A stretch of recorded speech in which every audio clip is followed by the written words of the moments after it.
then you know what's actually crazy too is if I went and didn't post it, I still felt like I didn't go. It's like I literally went, Yeah. but I felt like I didn't go because I didn't post about it. It's crazy. And it's like, why do I have to prove to them that I went? That's why I wanted to talk about like the social media stuff, because it does start to change the way we think for real. So how do you procrastinate? How do I procrastinate? Mm-hmm. How do I not procrastinate? Honestly. This person died, cause of death? Procrastination. Yo, they really might have to put that on my tombstone. Like, you know what? No, because I'm cured now. But I was gonna ask you, because you did say like the family channels with the kids. How do you feel about like family channels that use their kids? Honestly, I have mixed emotions. Like, yeah, a lot of those people are like liars and like put on a whole persona and like don't actually, walk the talk. This is so gross, but I like scoop it with my nail. Yeah, just use it as my salt scooper. Girl measuring. Girl math. Girl measurements. Girl measuring cups. Girl measuring cups is crazy. I wish my hair was having a better hair day, but No, same. I was in the bathroom like panicking, like, do I really want to wear this dress with this bad hair day? Like, but I was like, you know what? Maybe they just can't see it from that far. Should have prayed to the hair gods this morning because your hair looks perfect. What's wrong with your hair? No, it does this little thing where it bubbles here. You don't like the bubble? It like gives it volume. It's cute, but not when it does it like a lot. And then when it doesn't bubble, it just goes straight down. My head looks flat. So it needs bubble, but not too much bubble. Baby bubble. Baby bubble. Mm-hmm. Okay. Women. Yeah, I need a little baby bubble, not too much. Okay. That's how I want my butt. A baby bubble. Mm-hmm. Oh yeah, you're 75-day hard. Let's not talk about that. Oh, why? No, it's just like, it's annoying. I hate it, truthfully. I wish I didn't do it. Why? It's too much of like commitment. Yeah, it's like it's forcing me to do it when I want to work out, like when I feel comfortable and for my own, like it helps stay consistent to an extent, but then I just feel like I'm doing it just to say that I did the challenge, and it's not really making me feel as fulfilled as I did when I first started, and it doesn't really make me feel like, oh, like I did that shit. It's like, no, the challenge forced me to do it. Yeah. Yeah, it's funny because Ashley had started and I asked her, I said, how's that going? Yeah. She said, it's going. And I said, is he doing it with you? She goes, kinda. And I said, no, there's no kinda. You either are doing it or you're not. And she goes, we're doing it. Mm-hmm. I'm like, okay. She stopped doing it now. Yeah. Yeah. Because I saw her post a drink and I was like, 75-day hard? ? Period. Keep her accountable. And then she said she stopped and that she's going to start it over. But what I told her when she started, it's like, because I had tried it last year. And I had told her, I was like, you know what? Like, I did like certain things about it. Like what you're saying, like the consistency and that it like forced me to like show up for yourself. Yeah. Yeah. It just keeps you like accountable. Mm-hmm. But then I didn't like what you're saying. It almost felt like too rigid. Mm-hmm. And I felt like even the 75 soft. It's not even about like what you have to do in the day. It's the fact that it's every single day is what gets me. It's like if it was every other day, it's better. I like the idea that it's like what we're like, the structure. But I felt like it's not something that I would uphold like after I was done. Not in that same fashion. If anything, we would be so drained from doing it. We would not want to go for a while and stop doing all that stuff. Exactly. To have a break. So I felt like, why am I doing this? Like, I might as well just create a routine. That I would want to like continue every day. Like, apart from the 75-day hard, like how do I imagine like my day every single day? And let me just show up for that version of me instead of like this like Instagram, TikTok like challenge. And what's actually crazy too is since it's such like a social media challenge, if I went and didn't post it, I still felt like I didn't go. I'd be like, I did not take a picture at the gym today, and I'm like, fuck, I didn't go. Nobody's gonna. But it's like I literally went. Yeah. But I felt like I didn't go because I didn't post about it. It's crazy. And it's like, why do I have to prove to them that I went? But it's like posting about it. It's like I'm sure everyone else is probably like, where have you been for a fucking week? That's why I wanted to talk about like the social media stuff, because it does start to like change the way we think for real. And like what you're saying, like, did I even do it if I didn't post it? Which is so crazy. I know, it's so toxic, right? It is. What are the rules that you like? So the workout twice a day. I mean, basically all the basic ones. The only thing that I changed was instead of a gallon of water, mine's half a gallon. I'm like, I'm so small, I can't drink a gallon of water. Yeah. Do you add Celtic salt to your like? You should add like, or sometimes if you don't want to add it to your water, even if you just put a little Celtic salt in your mouth, like, and then you just drink it. Is it good for you? Yeah, because the salt actually is what helps you absorb the water. If not, you're just flushing out your bladder, which is also good for you. But the water isn't being held like by your cells. Like your cells need sodium to absorb the water. Okay, Bill Nye the fucking science girl. What the hell? This is like Joe Rogan vibes. Like I where do listen to you learn podcasts this? all the time. Bill Nye is crazy. Like, where did you learn this stuff? I must not have been paying attention in science class. Podcast. That's why I love, podcasts. Because this is all I listen to all day is podcasts. Mm-hmm. But yeah, they just explain like sodium is like what helps your cells absorb the water. And if not, you're just like flushing out your system, which is good. Mm-hmm. But you're not like retaining the water as if you were mixing it with feel salt. like when you don't eat and you only drink water, that shit just goes even more right through you because the food's not even absorbing it either. Nothing, because the food has sodium. So That's the true. food helps you like absorb it. I love my salts. That's how I literally take like a little pinch of, I think they say like a quarter tablespoon of Celtic salt is like good. Mm-hmm. So I'll just usually, this is so gross, but I'll like scoop it with my nail. And I'll do like salt? Twice a day. Yeah, just use it as my salt scooper. I'm like, 2 of these should be about a quarter spoon. I love girl measuring. Girl math, girl measurements. Girl measuring cups. Girl measuring cups is crazy. It's like, what even is that? It's not a teaspoon. It's a... I mean, they tell you to use a quarter teaspoon. Oh, then that's a quarter teaspoon. This is about a yay quarter. Boom. It's got to be somewhere around there. That's funny. So yeah. So you had the water. At all. Oh yeah, I never even did the intro. No. Hi guys, welcome back to the Pink Podcast. So for this episode, I have my friend Haley. Hi. And we wanted to do a little episode about like social media and how it's like, working in social media, having to even if you're not working on social media, just like being on social media because we're all on it. And it's such a big part of our life now, like in society. And Haley, she creates content. And obviously I have the podcast. And before that, I have Wasted. And it is a lot of responsibility to work on the internet. Because, you have to be a specific version of you, show up in a specific way, be consistent. And even if you're not working, like you guys know, like we all feel like responsible to be posting our day and like where we're going and showing up as this person online and like I'm a gym girly or I'm a this girl, and it just like it becomes part of your identity. And so I wanted to have like a deep dive about how that is, like how it feels like for us, and like even outside of our work, just like how it feels like to be so present on the internet and the effects of it, because it is so much of our time. Mm-hmm. So let's start it off with the content queen herself. Just to let you guys know, Haley, she used to work for a company making content. She makes content for herself and like a couple's content like page too. So she's like the content queen. Like, and she has great ideas. Even before we give myself that much credit. Yeah, I would. Oh. Even before we started, like she was already giving me so many pointers. She was like, "Why don't you do this?" And they're all like amazing ideas. And she simplifies them so well.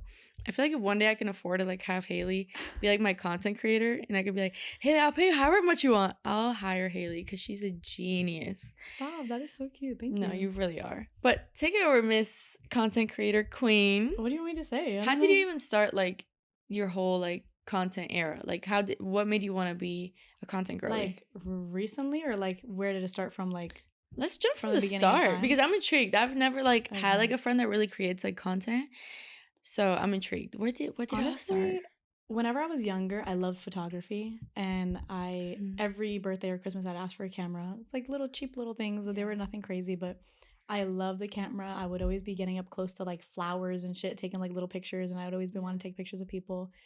And I loved that. And then when like more recording came, and that was like more of like a thing, and like YouTube started coming around and stuff, I was like, oh my God, like that's so fun. And like I would record little videos, and I was always the type to like just record everything. Like if we're hanging out and doing like stupid little videos, like I was always the type to sit there and record it, because I just love the feeling of like looking back at a memory. Mm-hmm. And I feel like also have a horrible memory, so like being able to like see it and look back at it just like feels so good. I'm like, oh, I can relive that because I don't remember it. Really? Yeah. So I feel like I loved that. I wanted to do that for so long, like just like recording and pictures and videos and all that stuff. And then when I got to high school, I took a video editing class on Premiere Pro, actually. And it was more so like cinematic editing, though. Of course, not like vlog kind of editing. It was more like cinematic stuff and like B-roll and all that kind of stuff. And so that got me really intrigued. And since I actually learned on like a platform, I was like, oh, this is really fun. But I still knew that I didn't really want to do that kind of like, you know, I didn't want to be like some kind of film editor or anything like that. And then YouTube like became more of a thing, and then my boyfriend and I were like always doing stupid little videos, and like I would post them on my personal channel and they would do really good. And I'm like, damn, like I don't know why they just like to like see us together. It's so weird. I don't know why they would always do so good. It's like I would do something and it'd do nothing, but if he's in it, all of a sudden it does good. And I'm like, damn. So then we started like doing like, you know, trends and like different YouTube videos or different TikToks and stuff together. And then we're like, let's do YouTube. And then we started posting on YouTube, like literally when we were like the cringiest little high schoolers ever. Aww. And we literally looked so cringy and so crazy. No, and that's so cute, nervous though. in front of the camera, and we literally couldn't even talk. Aww. So we were just so nervous, and we did that just for fun. And then I don't even know how I went from. Oh, so I started when I was working at Classy. I started there in their customer service department. And I had always loved the editing and the photography. And so when they asked like, oh, like, where do you see yourself growing in the company? Because they're very open about like, where do you want to go? Like, they don't tie you down to the position you started with. They want to see where you flourish the most, which I honestly really respected, because I feel like when people don't enjoy their job, they don't do it as good, you know? Yeah.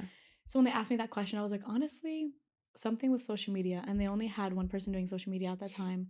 So I was like, I would love to learn more about that. And I eventually did, and I would just like record here and there, and I slowly integrated my way into the position. And then when I really actually felt like what it was like to work in it and like literally edit, post, caption, like the actual like consistency it was to like have that whole lifestyle, I literally like I was like, damn, like it was just so easy for me. Yeah. And I feel like that's why I liked it, was because I didn't have to like learn anything. It was just like getting more of an idea of what it was. And that's why I feel like it was just really easy for me to get in that position and learn that, I don't know, like career, I guess, because it's like I just loved it and I was just so good at it. And so fast forward, I worked there for a few years, loved it, best experience, best everything. I learned a lot there, like customer service wise, which I feel like customer service is a big thing in social media as well. Yeah, 100%. And then we still were doing social media like on the side, my boyfriend and I.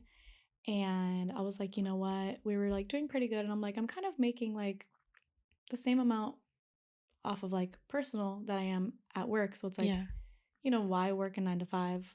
You know how they say like, why work for someone else if I could work for myself? It's like 100%. Not in like a negative way, but it was just kind of like, if I'm already making that much money, like I'd rather like pursue, you know, myself. Because like at the end of the day, like, you know, it doesn't matter how good the job is, like you're always going to be limited. And I feel like that's kind of what I wanted for myself and for us, was like unlimited growth. And I feel like that's what social media can do for you, is like it gives you that ability to have the growth and the finances all the way up to like your limit, you know, like you are the one who like creates your reality, literally. So I felt like I wanted that freedom, and then I quit, and the rest is history. Honestly, in May it's gonna be a year. Really? Already? That's crazy. It's crazy, right? Yeah. It was a whirlwind. Were you scared when you first quit? Because it is a big transition to like be like, you know what, I'm betting all my chips on myself right now, you know? Yeah. Was it scary?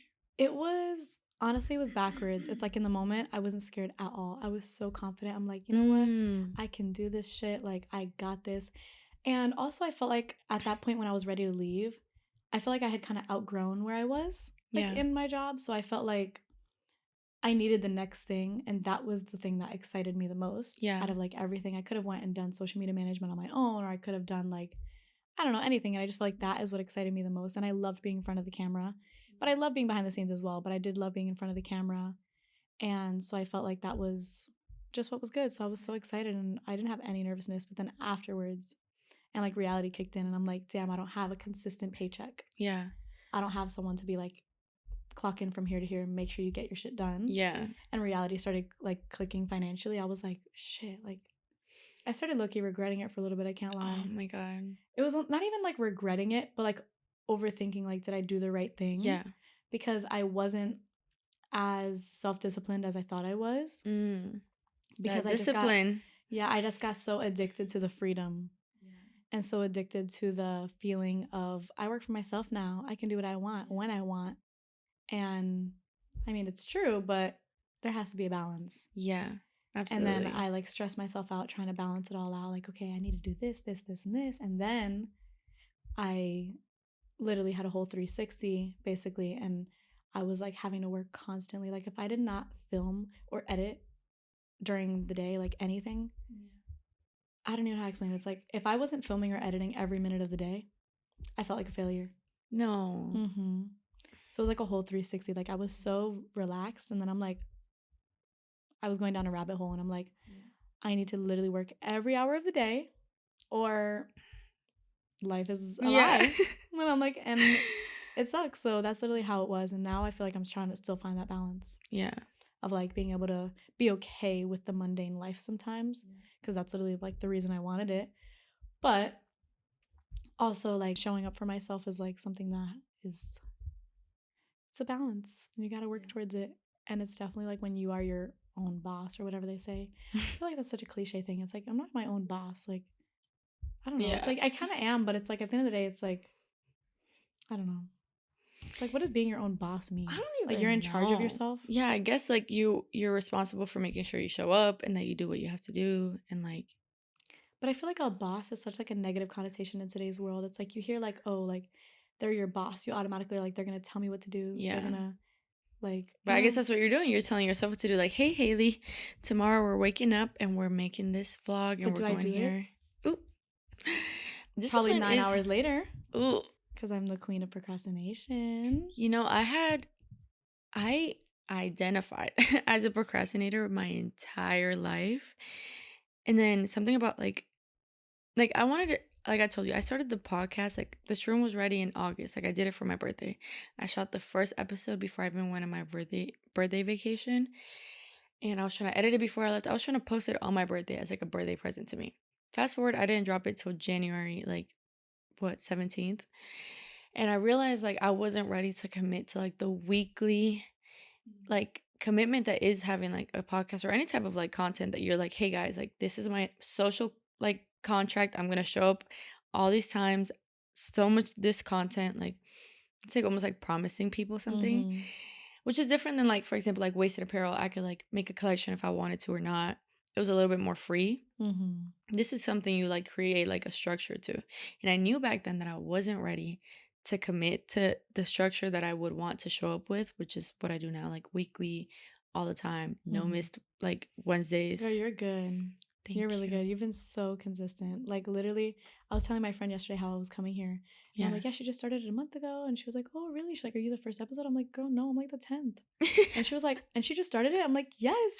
Yeah. I'm like, she literally has just started this shit. Yeah. It's been crazy to try to do it every week, especially when I first dropped Ashley's.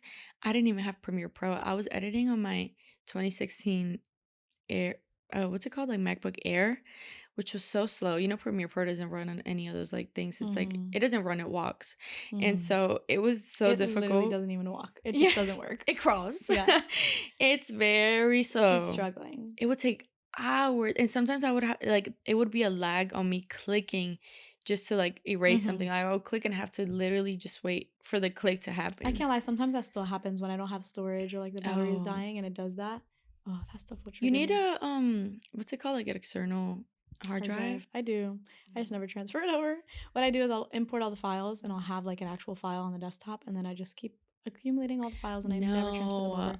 It's because like when I'm editing, I love editing when I'm cozy, laid up in bed, my laptop's on my lap. And when I get right there, and if the hard drive is not right next to me, I will not get up to get it. And then I'll just forget. No, but this is what that's what used to happen to me, right? And then I realized I'm so fucking stupid. I should just have all my old files, stuff I'm not working on the hard drive. And then the stuff that I'm working on, it doesn't have that much like storage because it's not that much. And so I have like, I'll make like a file like per episode and I put like all the stuff in there. Like for example, this episode's gonna have like, I'll probably cut this combo out, nobody cares. I'll have like your shots, my shots, audio, whatever. Yeah, all in one big file. All in one big file. And then when I'm done with our episode, and then I just transfer it over. I just put it over, and then that's my thing. I don't do that. I usually would do that for each video, but it's just so much easier and quicker. With like we do like a lot more short form than you, because like you're long. Ours are just like 15-20 minutes, so it's like editing that real quick. I get it done. Like I can edit a YouTube video in like 2 hours and be like, okay, done. Wow. And then I'm like, next.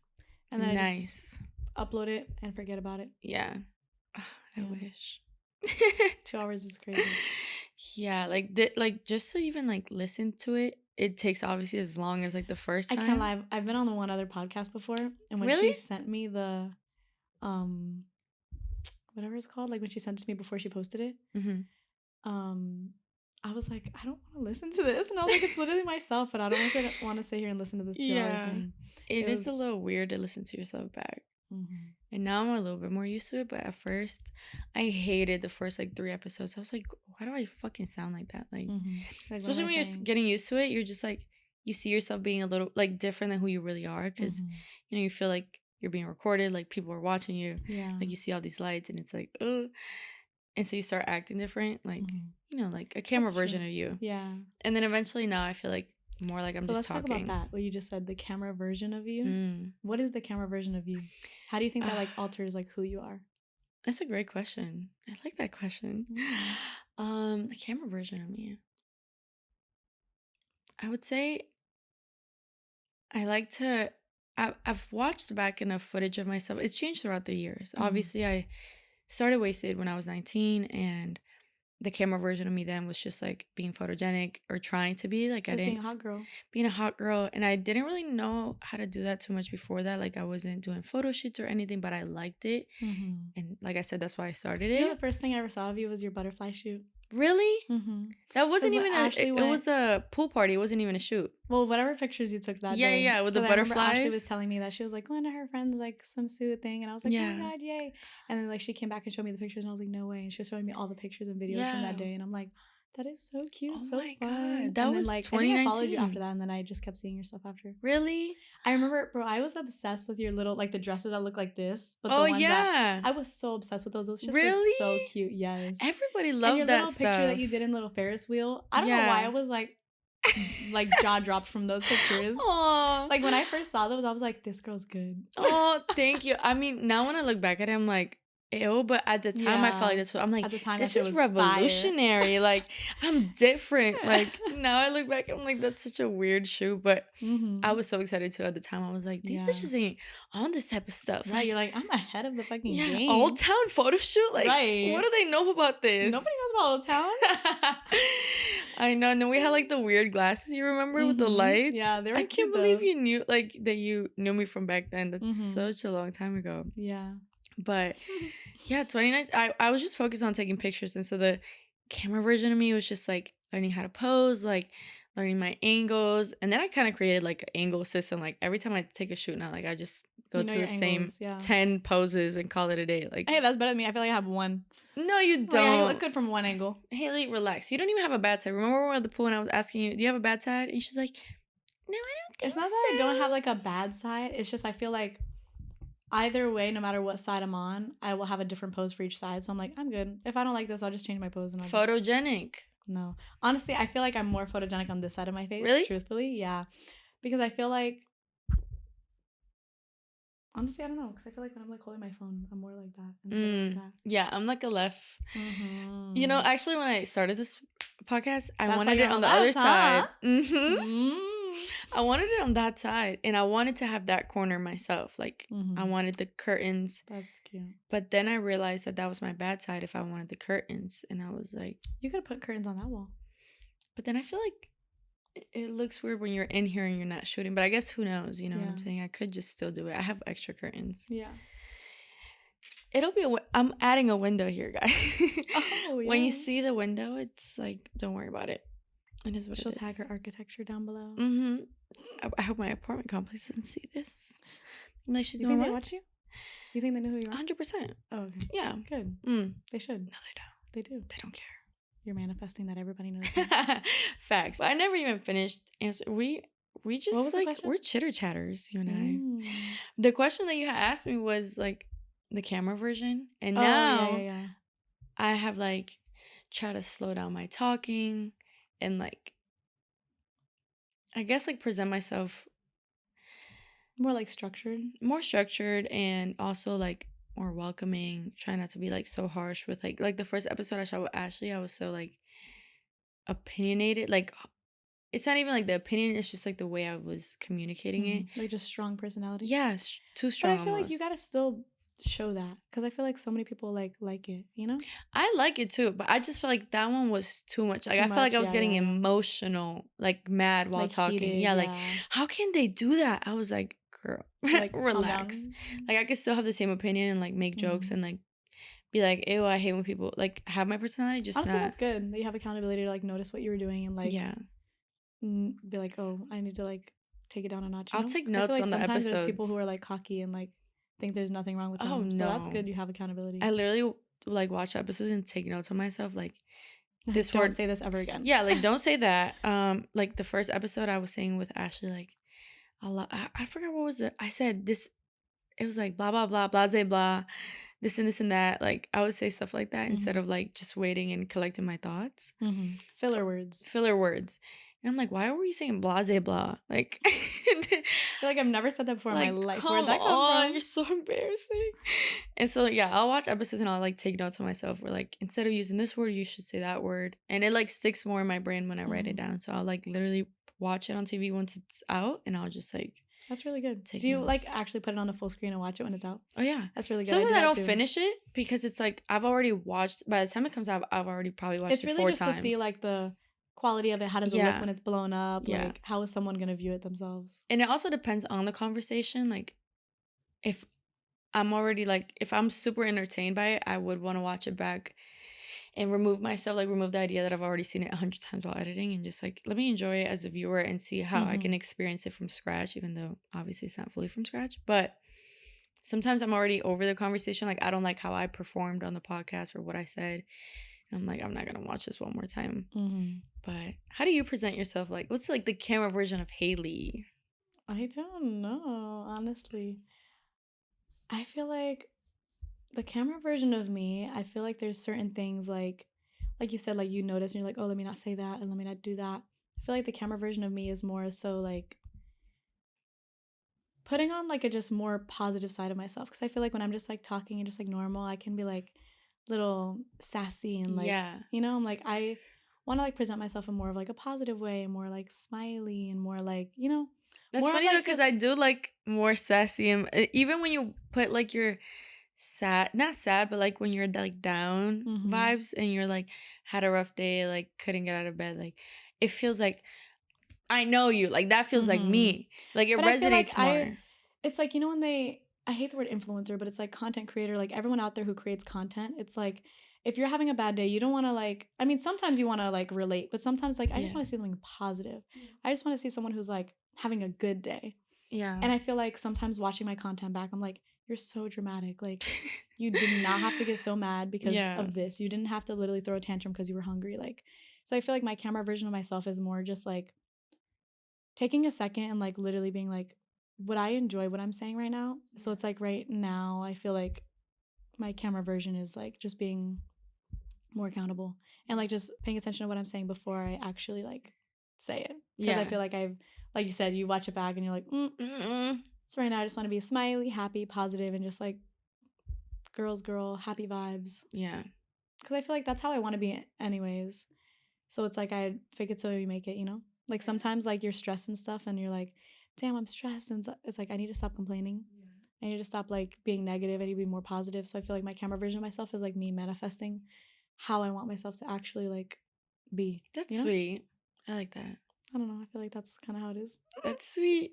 So I wanted to ask you because obviously you not only create like solo content, but you also make content like with your partner. And we actually were just talking a little off camera about like a friend that she has that also creates like content with her partner. And I've always wondered with like couples who create content together, like the idea of what were to ever happen if like people split up, because things happen in the world. It's not even to be like, well, what if you guys split up like a mom, but just like from the concept of like, you know, like if so it funny. Creates like a fear or like, you know, just thoughts sometimes. You on the other hand, like you do create your own content, but there are couples who are like strictly just that, strictly like couple content. And then it's also like, so it's like what happens if the worst case scenario happens, and also like does it add a layer of wanting to like, people have kids and they like stay together for the kids, and it's like there's an Mm-hmm. extra layer as to why to stay together. Mm-hmm. Do you feel like you also have that extra layer of like, hey, we have built something, like? Honestly, no, not at all. I feel like I don't know. I feel like to get to that point and think like that, you already have to have some kind of like doubt in the relationship, you know? Yeah. I feel like we already loved creating content since we were younger, like I said, and we've always loved it. So I feel like in general it doesn't really have like an effect on us. I mean, of course we'll get in arguments here and there about like, I want to film this, I want to film that. Or, like, I'm not in the mood to film. But it's like that's just like normal shit. It's like Yeah. if you work with your partner, it's like Yeah. but no, I feel like honestly, like God forbid if anything did happen, I feel like we would just kind of go our separate ways, you know? He has like I mean, he loves social media, he has a passion for it as well, but he does have other passions in life. And like he's still working right now too, so he didn't quit. So if anything, like I would just do what I'm doing now and kind of just do my own personal content. He would probably just keep working and being more of like a blue collar man. Yeah. And I'd be more like a little content creator girly. Yeah. And we would just do that on our own. Yeah. So that's why I feel like it's such a good balance with us, though, is because like I can like hold it down with like the need for the content, and then he's like, I'm good with like a mundane life, you know. So I feel like it's good that we balance each other out with that. Yeah, that's sweet. But yeah, I don't know. I feel like it wouldn't really make a difference. But no, there's no like urge to like stay together because of that. Yeah. By doing what you're talking about with like the kids, I feel like that's different. I know like a lot of like more family YouTubers, I feel like their audience is like more reliant on the kids. So I feel like it's different for them. But for us, it's like we are individual people, you know? I feel like when you have kids, then your identity is really consumed by like being a parent. Yeah. But for us, we're still individuals, you know?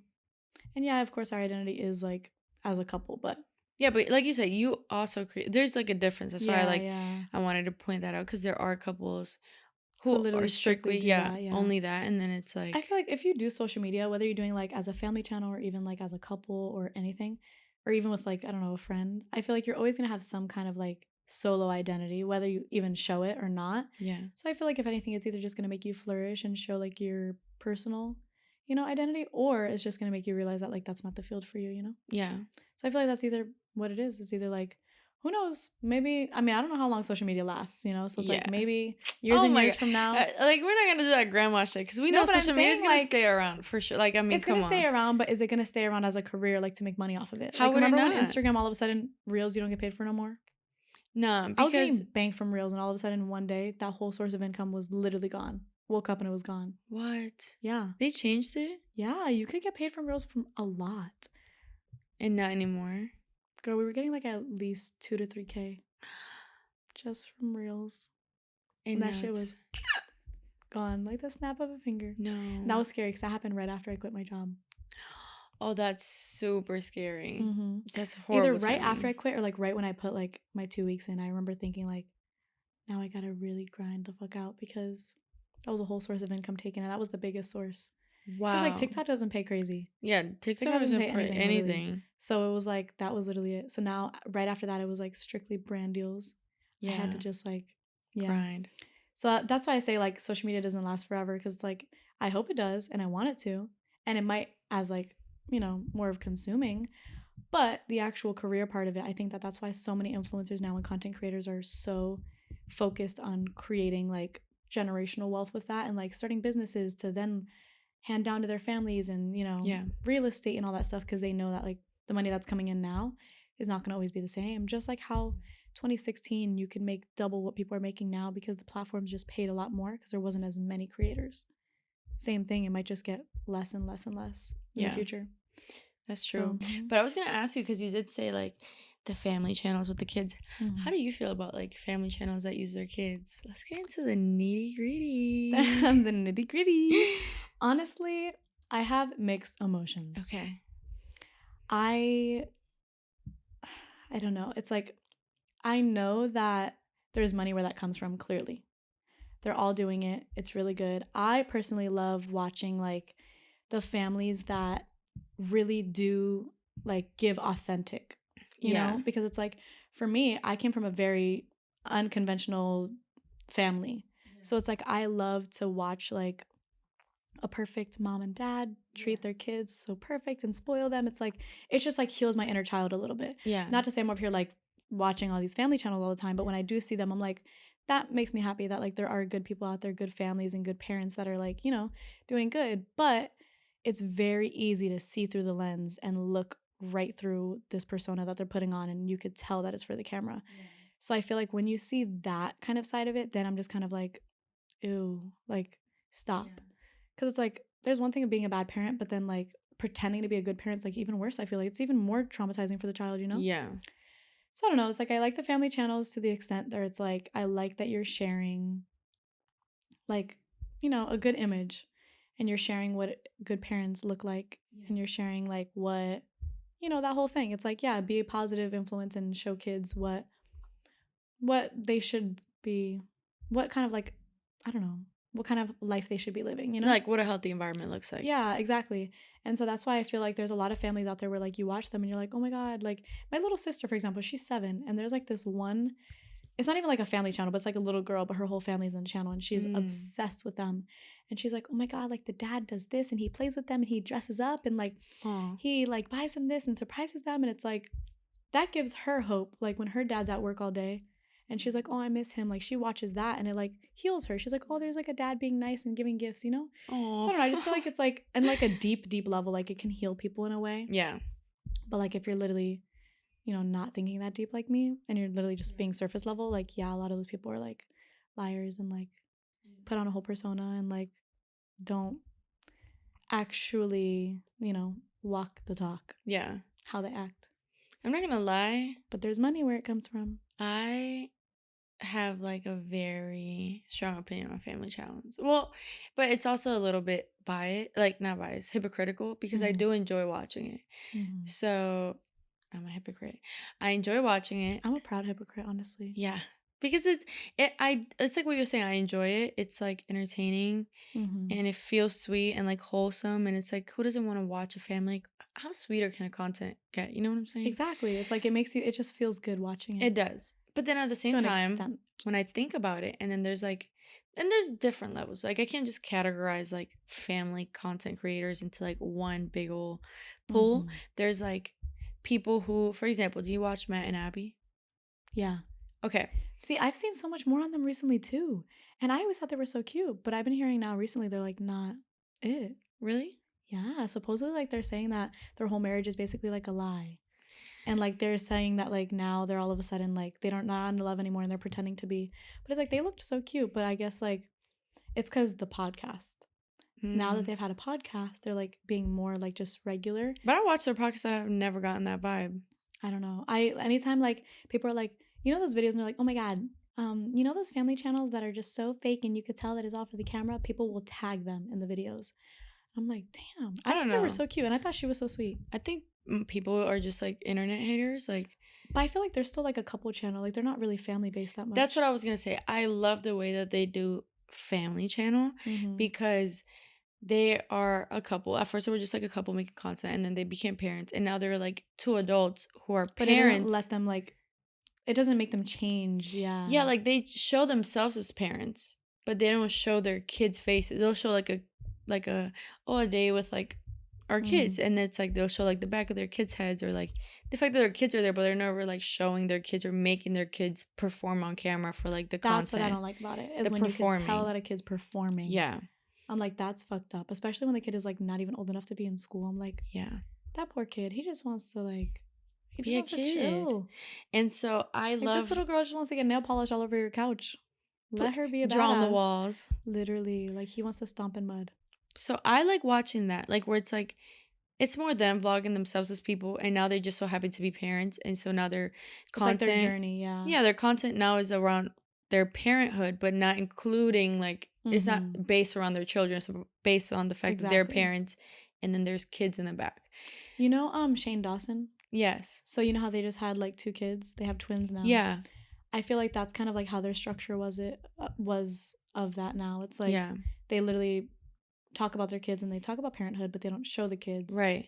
And they always say like they wouldn't. And it's like, also, like if you want to get real deep with it, there's a lot of like child predators out there on the internet. Yeah, I always talk about that. That like yes. Watch, like, have you seen those videos of like little girls and it'll be like, why does this have like 9 million saves? Yeah, and it's I know like, exactly what video you're talking about and what little girl, and her mom is a fucking weirdo. Yeah. Yes. Her mom is actually who, like dances and like dresses all like crop tops and shit. So fucking weird.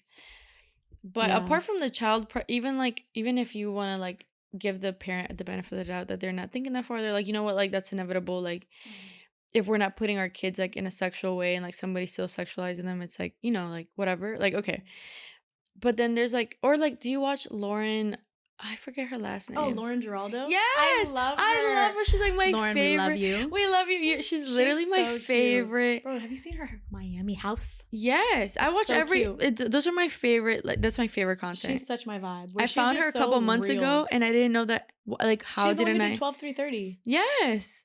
I've been doing it 12. I didn't know that was a 12-3-30 girl. Hard as hell. I'm not gonna lie. I don't do the incline part. I'll do the 3 and the 30. The 30 minutes on 3. But now I don't know about the 12, Lauren. I might have to do 3-3-12. So, but she's like my favorite content girly. Like, I'm not gonna lie, that right there, I could watch her all day. Like, I wish Lauren would post all the time. But I respect why she doesn't. Like, I feel like she has like a perfect schedule. Like, she gives you enough, but not too much. I know. I agree. I love her. Like, just the way she does everything. The way she portrays herself. I used to love when she would do like hiring a fashion what is it called? Hiring a stylist. But I never got that far because I found her a couple months ago and I've went back. Like, I've went back to like kind of like when she got engaged in the party. Like, hot girl, and she'd like hire a stylist and have them come and like just style her. I'm like, that is just so cute and so She's fun. So iconic. I love her vibe. And she like shows she gives Emma Chamberlain in a way, but just more like hot girl. Emma Chamberlain's more like just like friend. Like cinematic and friend. And then Lauren is like hot girl on the go. I mean, Emma's hot too, but she's just like more like tomboy in a way. Yeah, she likes to like show her video stuff like more like laid back, but then she's a hot girl on Instagram. That's when she'll flip it on you. Emma is when she's like sexy. All of a sudden, like modeling in Vogue in Paris. Oh my god, I love all of her photo shoots, or like even just like the way she does like her branding for everything. She has the mind of a genius. She has a good team behind her. She does. That's what's crazy too. Like, you can literally love someone so much, but like everything they do is probably not even them or their choices. It's probably their team. Yeah. That's true. Their managers, or combination. But then it also gives me like, when I think about that, then I'll be like, you know what? Everybody has the option of a team. And it's like also like, how good are you at picking your team and like saying yes and no? Because that's also a skill. Because if you have the wrong manager, if you have somebody saying you should wear this, like you still have the option to say yes, no, or like I'll wear like this. Britney Spears doesn't. There we go. So it just depends. But I love how Lauren, like how she shows her family in such a tasteful and like discreet way. Like, she'll show her baby. I also love her voice. Oh my god. Why does she talk like that? I don't know. And I want to talk like that. And she'll like pause and then come back. And it's so fucking funny. Like, her timing is amazing. Yeah. I love when she says her boyfriend's name Henny. Like, the way she says it. She's like, Henny? Like, yeah. It's just, why does she say it like that? Like, she's just so cute. She's so cute. And her pictures, like, Bro, her pictures are so good. It's because she does her house so cute. So it's like all her pictures come out fire. Lauren stands over here. But I love her content. That's how I also respect that version where it's like you kind of show your kid, but that's a background noise. Lifestyle vlogger. I feel like for her, when you hear like lifestyle content, she's true lifestyle. Yes. She's showing her lifestyle. She's showing the home. She's showing the beauty, the family, the personal side of it all. Like, she literally truly balances everything, which I feel like is my goal too. Like, for our content, like, I want to be more lifestyle because I feel like it's always solo people who balance lifestyle and like show that. But, like, I just want to show also like couples live regular ass lifestyles too. Yeah. Like, they're not just always like coupling. Yeah. But yeah, I just feel like that's like, people think that couples are all just like happy go lucky all the time and just like, oh my god, lovey dovey. Yeah. And it's like, yeah, a lot of the time you want it to be like that, but I just feel like that's my goal for like our lifestyle stuff is like, yeah, we do romanticize a lot of things, but it's like realistically, like a lot of it is really just like that. And I feel like romanticizing more of what you're doing makes it like, I don't know, it's just like you're literally romanticizing life. And I feel like, honestly, like I will say content and like filming has helped us in so many ways. It's like if I'm not in the mood to cook and neither is he, I'm gonna be like, all right, let's both get up and let's film us cooking. It's making us get up, doing it together. We ended up enjoying it so much because it's both forcing us to literally stand right there, be stupid together. And it's like, I don't know, I just feel like that's kind of like what I want is like the actual balance of like showing realistic lifestyle, everything. Like, I don't know, cooking, cleaning, like working out, our relationship together. Yeah. Do you find it like, I know you were saying like we started on the procrastination conversation and then we like veered off. But you were saying that like it's hard for you to like obviously keep yourself disciplined and show up consistently in some ways because you are your own boss, so you have the freedom of Not saying doing later Yeah. or never. Yeah. And so Later like, until it becomes never. yeah. So how is that for you? Because I have a whole take on procrastination. I feel like I've found some cures to the disease. I would love to have, but I want to hear your like cure. how it feels for you, because I feel like if it's the same for everybody, it's like the sickness and it's like similar symptoms. So how do you procrastinate? How do I procrastinate? Mm-hmm. How do I not procrastinate? Honestly.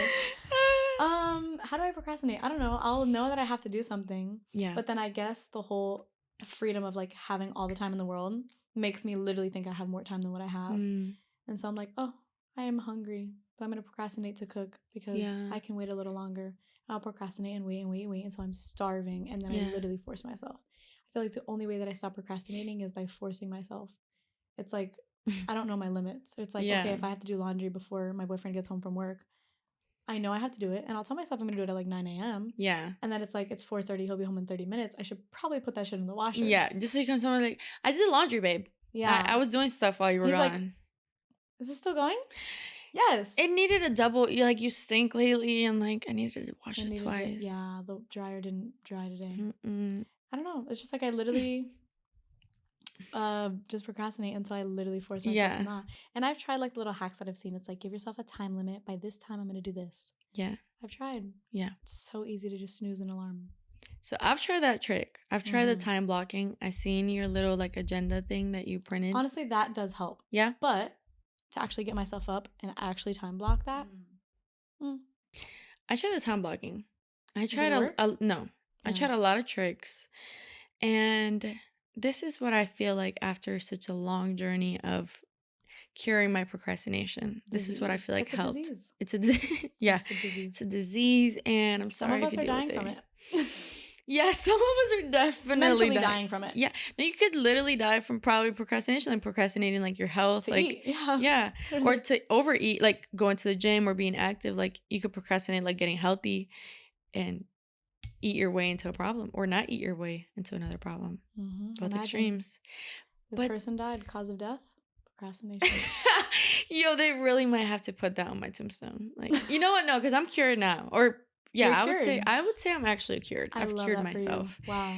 Personal growth out here, guys. 2024. It took me, I would say, like a year and a half to master it. I've bought a lot of books. Wow, I'm 22 years and counting. So it's right there. It's around the corner, babe. Wow. Because 24 is the magic number. There we go. This all started with like buying books. I bought like Atomic Habits. Yes, you can. I used to not be able to. I hadn't read a book since high school, and then I forced myself. And once you start, it's beautiful. You're like, oh my God, I want to read about everything. Reading is what like got me into my like healing everything about myself like journey. Like I bought a book about like my period and about like everything I want to do better now. I buy a book. But this started with like Atomic Habits. Beautiful book. Buy it. I would recommend it. It's like overly bought because it's so perfect. That one and The Compound Effect. It's twins. You could read them at the same time. They're kind of like same vibe, different wording. Not same vibe, but they give you the same like fulfillment. Yes. And like insight. So I bought these books, and even after reading the books, I still like continue to like go in and out of like good habits. But ultimately, what has really helped me, apart from like combining what I've read and what I've learned and like tips and tricks you hear online that like never stick, you know what I'm talking about, has been a combination of a lot of things. One, it's making certain things easier, and you'll hear a lot of the stuff that I'm saying like if you read the book, but making things easier. So this goes from like creating a system to like, you go to the gym around this time all the time. Like you don't have the friction of choice. Like, damn, should I go to the gym now? Should I do arms or back or butt? Or all those questions creates friction, That's true. Should I wait for Bay to get home? Should I just get one in now and then one later? It becomes too much. I hate choices. So the choice. That's why you don't give kids choices. Exactly. And you can't give yourself a choice. You're a kid, so, Like all of us. We're all like a little stupid. So creating reducing the friction, making what you do need to do easier. So like if your goal is to eat every day the 3 meals, maybe Meal that prep. means maybe that means meal Mhm. prep, maybe that means whatever that means for you. Just like automating the day that you want to have to a point where it's no longer by Like too much of choice. a hassle to get it done, yeah. Exactly. It's already pre-aligned. Mhm. And I would say that the thing that ultimately brought all of this together was, apart from creating the structure and like trying to force myself to live up to it, which fails at times, was eliminating my content consumption throughout certain parts of my day. Like, for example, I have a downtime on my phone. Like, I cannot go on social media apps until after 1 p.m. Wow. Yeah. 1 p.m. is crazy. And it just depends on your lifestyle. Like, you might need to do it later, or earlier. Like, I don't wake up probably at the same time you do. You probably wake up earlier. So maybe your 1 p.m. is earlier than me. Mhm. My goal is to wake up, go to the gym, come back, have a lunch, and do like my one task for the day. Like one of the chores or something like one that, chore, yeah. like the one that I want to do the least, like my main chore, the one that's like, I'll do that one later. Do that one first, and then I can get on my phone. Mhm. And even then, I have a screen time limit on my phone. Wow. So I'm so there's, proud of you for that. thank you. That one's a hard one to do, and we actually just implemented it recently. Like I have had it, but I never had the passcode on it, so I could always like bypass my own screen time. So it did help me still to like s- try to stay around the Mhm. realms, because you had to hit like ignore, Mhm. and it makes you feel bad about yourself. But I had my boyfriend, we did it for each other. We set our screen times and we put a passcode on each other's phone. So once that screen time is done, you cannot go on your phone anymore, or like on those apps. That's crazy. Yeah. Wow, that's so good. And it like pushes you to like, when you are on these apps, to get what you gotta get done. Like I'll be posting reels like super fast. I'm like, I have to come up with a caption So how before many I'm on hours the do you app. give yourself? So you go on at 1 and then when does it like So my downtime is like from the morning till 1 p.m. So I don't go on it before. And then after that, I only have 30 minutes for Instagram, 20 minutes for TikTok. And like 30 minutes for the whole day? yeah, you like have to like see content to get inspiration. So it's a little different. Like you might have to adjust it. Wow, that's crazy. Yeah. 30 minutes 30 a minutes. 30 minutes. I started off with 20 and it wasn't enough to get my posting done. Like, day. because, you have to choose a cover for the reel and things that sometimes take a little longer. I could probably spend like a good hour just looking for like audios. Yeah. But what you might need to do That's crazy. is 30 minutes is crazy. you might Wow. need to create like, I have toxic habits. but when you see it, like my boyfriend, he didn't want to check his screen time at all. Like I love data. I love like quantitative data. I love watching the Rob Mhm. Dyrdek podcast. Like he does a lot of like math and quantifies his day. And I'm a math freak, so I appreciate that, but that's not for everybody. It is hard to keep yourself accountable if you don't have like statistics and knowing like the Yeah. actual facts behind it. But your phone gives you Mhm. gives you the statistics, and it's sad to see. It's hard to want to go on there and face the truth about how much time we are spending on these apps. Just for the jokes. I'm gonna look to see how much I Yeah, have on let's Instagram. see. So you have 30 minutes on Instagram a day? Yeah. Wow. Before we just put our time locks, my time before that was an hour and an hour. That's so good as fuck. Yeah. Not really. I think like the 30 minute, I feel like the 1 hour a day collectively is way better. But Okay, this week is better. check the day, like the day by day, like don't do like the week, because it's always confusing. Like click on like what how much time we were on it yesterday and like the day before, stuff like that. I have made Okay. Natalia do this. Today, Okay. I've been on TikTok for 54 minutes. Okay. And Instagram was 28 minutes. Okay.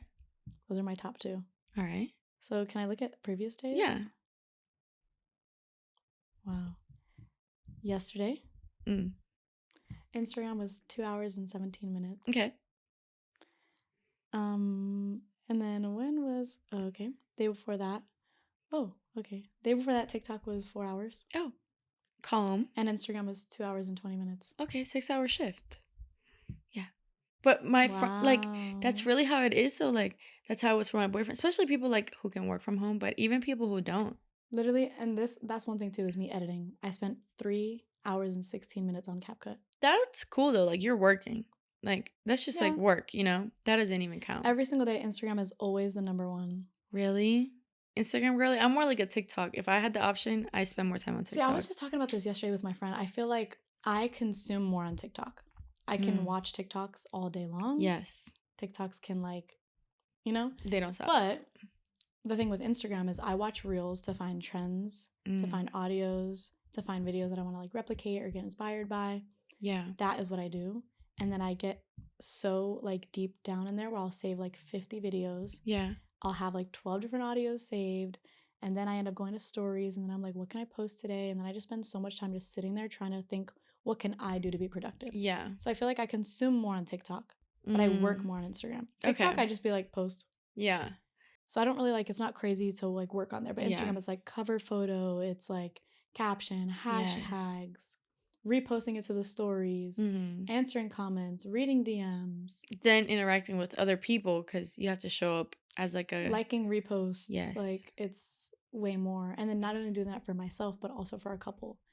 On TikTok, I'm not really there much. So it's like I'm not really active on my TikTok. So I just feel like it's like double the stuff on Instagram. Yeah. So that's definitely like the one that I'm on more.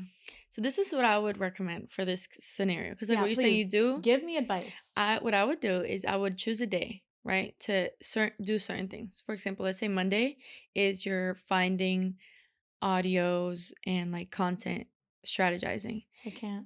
Why? Because we film day by day. So I won't know what kind of audio I'm going to need for the video that we do tomorrow. And I'm not really sure. Why? Exactly. What if you plan it all today? Like what if... because every video is different. And trust me, I am picky with the audios. It's like I might film a video tomorrow that I didn't plan. Yeah. Going on there and trying to find an audio will take me forever. Because it's like it just doesn't work. But think about how much more time, like how much more content you could produce if you weren't over spending time on the audio itself. Like how much more could you get done if you were to like overly simplify that part? I think my issue with my procrastination is my laziness. But it's not being lazy, I'll be more productive. And then I feel like the organization, once you're already being productive, is so much easier. But for me, it's like just getting up in the morning. If I'm already up, I'll be like, all right, dishes need to be done. I need to do this. Let me go get the iPad. Let me plan out the day. Like I'm so much more productive. But if I already don't get up till like noon, I'm like, oh, the day's done. I'm just gonna lay down for the rest of the day. Yeah. But you know what's That's like my issue is laziness. It's not laziness. Let me tell you exactly what it is. I used to think it was laziness too. It's not. It's like the fact, I bought this book recently. It's called Dopamine Detox. And it explains to you like how your brain uses dopamine and how it releases it and the effects that like social media and other things that give you dopamine. It's not just social media, and how it just works in your brain. To oversimplify it, dopamine is not like a pleasure chemical, it's an action based one. So dopamine is what your brain gives you in order for you to go do the action to then feel the reward. So when people say you're getting dopamine from scrolling, it's because the dopamine pushes you to scroll one more time to then find the fulfillment in the video. Wow. Dopamine is what pushes you to like go hunt for your food, go do anything that you need. It's like the motivation chemical. It's what it's called. Wow. It's not like the pleasure one. But then what happens with something like social pleasure one media... is like serotonin, right? Yeah. And so then what happens with something like our socials is that the pleasure is never equivalent to the dopamine or more. And so you actually get more unfulfilled as you go and you lose all motivation. And so it's not up to you, the fact that you're like being lazy or something. It's the fact that your brain, you're already seeking fulfillment from like a cheap source, which is online, and you're already receiving it. And your brain is wired to like preserve energy and to keep you, not overly working. So if it knows that you can already get the same reward for less input, it's not going to force you to go now do your laundry when you're already receiving this reward from scrolling. Wow. And so that's actually really smart. That's crazy. I had never... Like, who teaches you these things? Why don't we learn this shit in school? I am saying. And so that's like what really...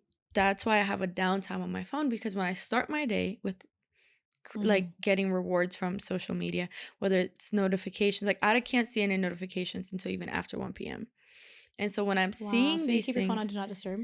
It's not even Do Not Disturb. Like when you go on the, like where you just were to see your screen times. You just like muted them? You could put like a downtime. So they call it downtime.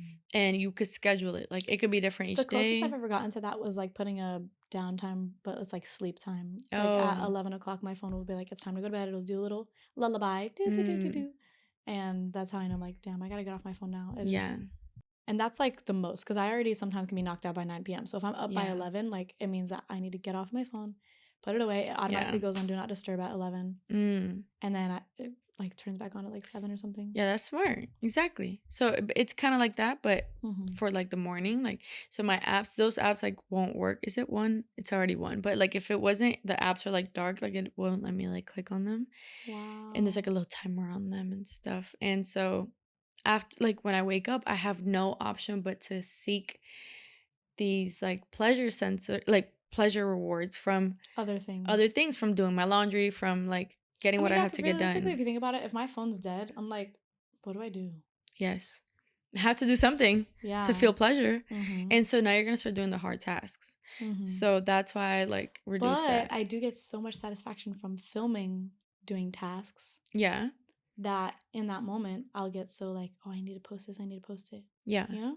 So it's all in my head. But you could do like, realistically, I don't have to post it in the moment. I could wait till literally it's time for me to do it. Exactly. You could time block, not like how they do it, but as in like, how do you use your day? Like you could say, okay, I wake up and I do my chores. Like this is what I do in the morning. Like these are the only things I'll do between this and that time. And then I'll record it if I want to. And then from like 2 to 4, like is when I'll start my editing. And then from there I'll take a break. I'll make dinner, whatever. And then I'll come back, edit some more, and boom. Like you could time block it in the sense of like responsibility sections of your day. And that's why I reduce the screen time in the morning, because it takes away all of your motivation. And soon honestly, as they do say, it's like just physically, health-wise, it's so bad to like just open up a screen when you first wake up. And like the first thing you should be doing is reading and drinking water and getting out of bed. Yeah. Instantly. And you know what's actually crazy is like the feeling of like, it's like a domino effect. It's like I feel unmotivated, which makes me then be lazy. Yeah. But then the feeling of being lazy gets me mad at myself. And then when I'm mad at myself, I'm like, I'm not doing shit for you. I'm mad at you. And then it's literally like a whole domino effect. Oh my God. So if I start the morning and I'm not like fully satisfied or like I'm not being productive, I will downward spiral. Yeah. It's exactly like that. It's like how you start your day, 100%. And that's what I'm saying. To me, that beginning of the day has to be crucially so productive to carry that momentum throughout the rest of my day. Because if not, I'll have the opposite momentum. The momentum of like, no, I suck. I'm not productive. Why am I so stupid? All this free time, I do nothing with it. Gosh, your fucking laundry's piling up. You need them up. It just gets so dark from there. Exactly. That's true. I am going to try to start doing that more. And then I also feel like for me, I'm big on like excuses in my head. I'm like, oh, well, you know, you're being lazy, but like you haven't eaten, so maybe that's why. So it's okay. You can be lazy. You need to eat first. Yeah. Or it's like, oh, like you didn't take the dogs out yet. Well, you took them out an hour later last night, so you can take them out an hour later in the morning. You're funny. Or I'll say like, oh my God, I haven't filmed yet, but it's like, it's okay. I have until lunch. But then when lunch comes, I'm like, well, I have to eat first. Right. So then I'll film after I eat. That's exactly it's how like I was literally too. create excuses in my head. Yes. And I like try to rationalize with myself, even though I know what I'm thinking is stupid. Yeah. I used to do the same thing all the time. And even sometimes now when I have an unproductive day, I'll still do the same. It's not like it goes away. But honestly, like on those days where I have felt really productive and like in our form of productivity, I guess has to do with social media. Like I guess on those days where I'm posting and feeling good and filming and editing, like that feeling, it's like, I don't know why I can't feel that feeling when I'm not physically doing it. Because I feel like that feeling should fuel you tomorrow to do the same thing. But in that moment, I can't feel that. Well, but it's because you're accustomed to seeking the pleasure sensors from like the gratification that you get from people interacting with the post. And so it's not just like the creating it, it's also like you'd think so, right? But I don't get crazy engagement. I just literally get my thing is the editing. That is the best part for me. I love that. The filming is fun too, don't get me wrong. And sometimes it is overwhelming after I'm done filming, like with all the footage. Yeah. But seeing the final thing come to life, like the final edit. Yeah. I get so excited. Like that right there is what fuels me. Cherry on top. Yes. Like that shit right there fuels me. Like if I have a video and it doesn't come out how I thought it would, or the edit is not giving, the rest of my day is ruined. Oh my God. No one can make me happy after that. Yeah. I just feel like, honestly, like mentally, how you let social media control your emotions is also how you let it control your day when it comes to like your career. Because like I let it control me in a way that I let it satisfy me so much. Yeah. I let it literally like make me so happy when I'm watching it. when I'm consuming it, when I'm creating it, that it's like it makes me so happy that I can't imagine not doing it, because then my mind is like my mind just like connects my happiness with social media. Yeah. Which is so toxic, but it's like in a way like yeah, I do it for work, so it's like I should love my job.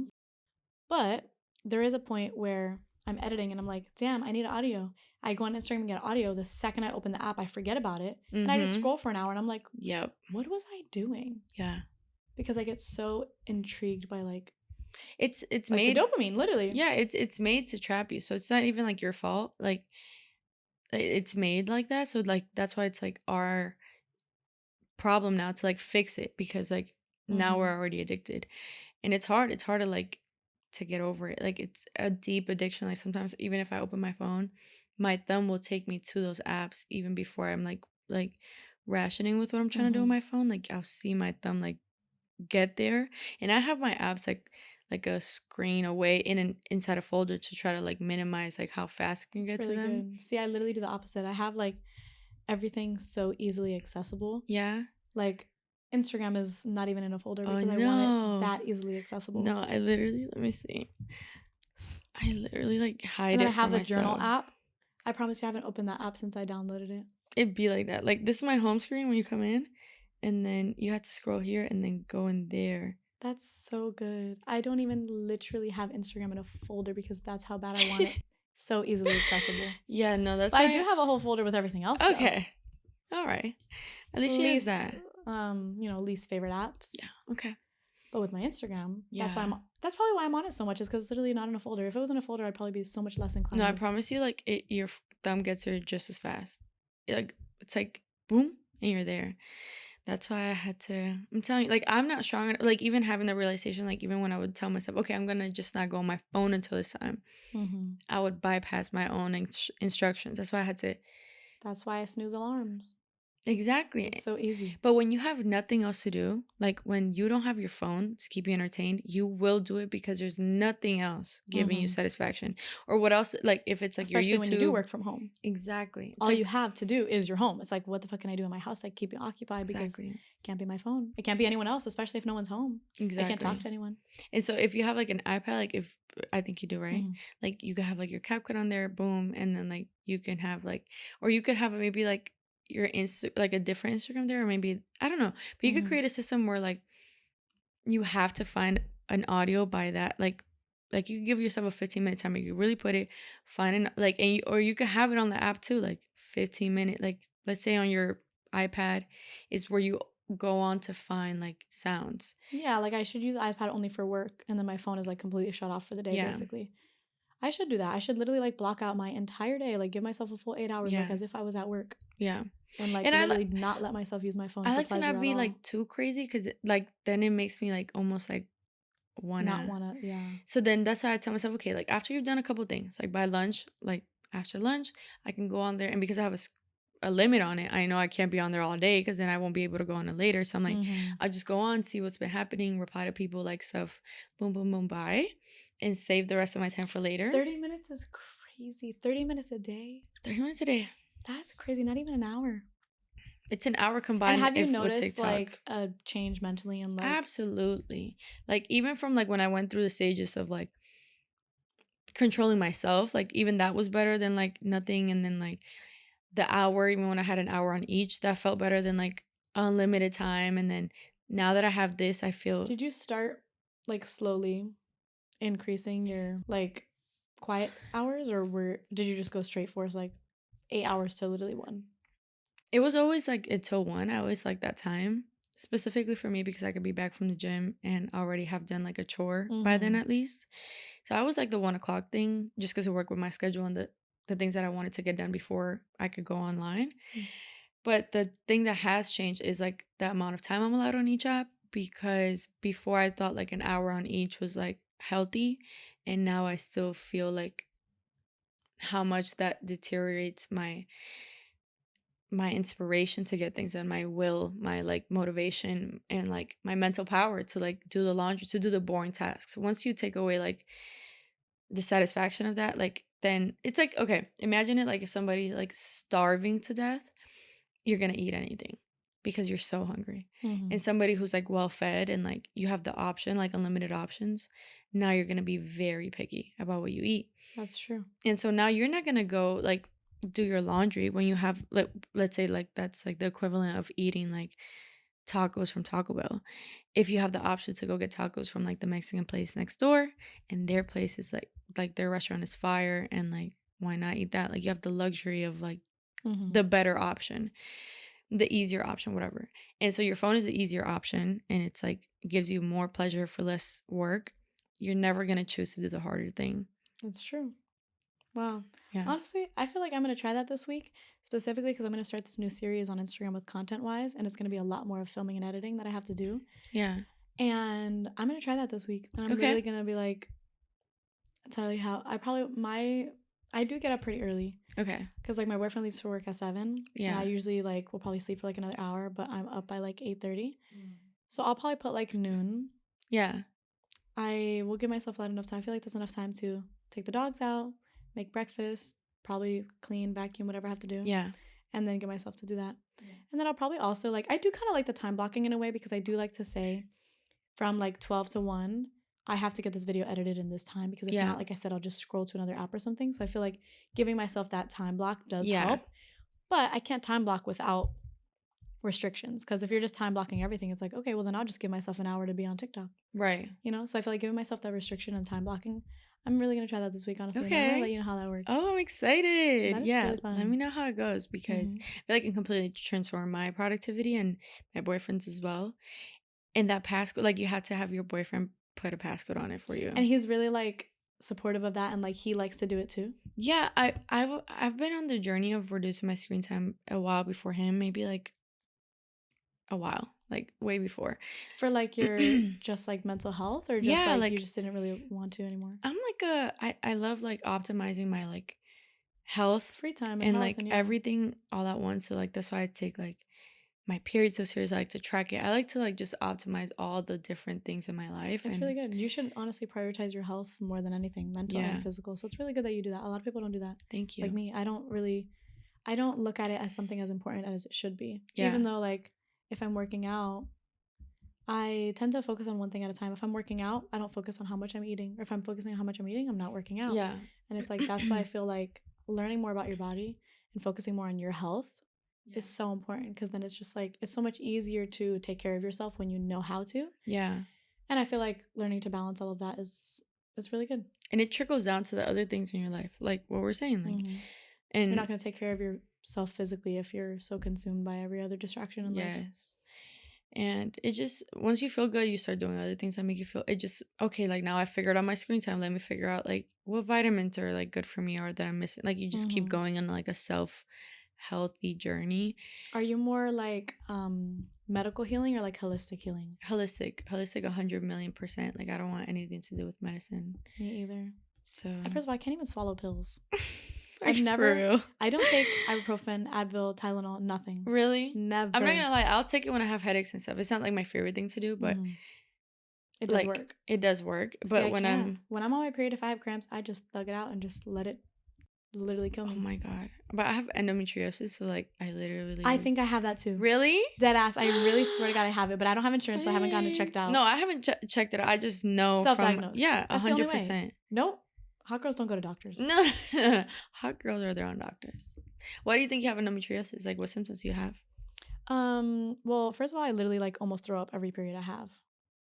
Like every period I have, like not even that my cramps get so bad, but it's just like it makes me feel so beyond nauseous, where sometimes I will literally throw up. Not every single time, but like every few periods it'll get so bad where I do throw up.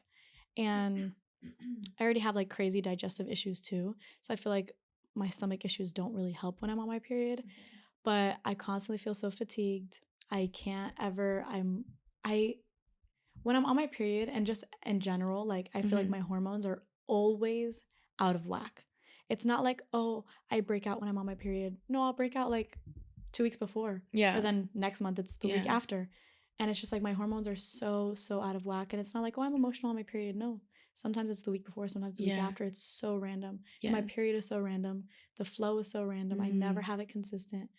And I don't even know what else it was. It's like when I was reading the symptoms, I was like, That's fucking me. Yeah. Literally every single Do you thing. get like the so sharp triggered. pains or anything like? Literally like in my fucking ovary, I feel like. Okay. So you might like it could be either cysts or it could be. That's the thing too, is that like my mom, she used to get ovarian cysts, but literally like the type that just go away. Yeah.